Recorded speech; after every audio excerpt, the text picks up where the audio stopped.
شہید مطہری اپنی ایک کتاب میں فرماتے ہیں کہ یہ جو نئی ٹیکنالوجی بہرحال جو بھی اس زمانے کے اندر بھی تھی، یہ ٹیکنالوجی بری نہیں ہے. تو خوب مثال بھی دیتے ہیں، خوب یہ جو جہاز ہے، خوب جہاز کو برا نہیں ہے.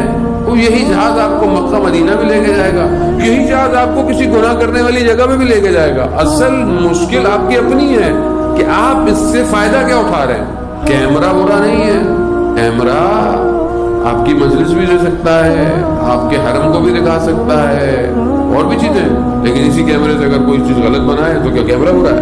نہیں، سافٹ ویئر برا اور اچھا ہوتا ہے. فون اچھا اور برا نہیں ہے، آپ نے اس کے اندر ڈالا ہوا کیا ہے. کیا آپ اس فون میں قرآن پڑھتے ہیں؟ کیا آپ اس فون میں ہر روز بیٹھ کے دعائے عہد پڑھتے ہیں؟ کیا آپ اس میں کوئی پڑھائی، کوئی ایجوکیشن کی چیز کرتے ہیں، یا صرف بیٹھ کر فیس بک، انسٹاگرام دیکھتے رہتے ہیں؟ تو اسی طرح اصل یہ گھر تبھی بنے گا کہ جب آپ گھر میں افراد کی تربیت کریں گے.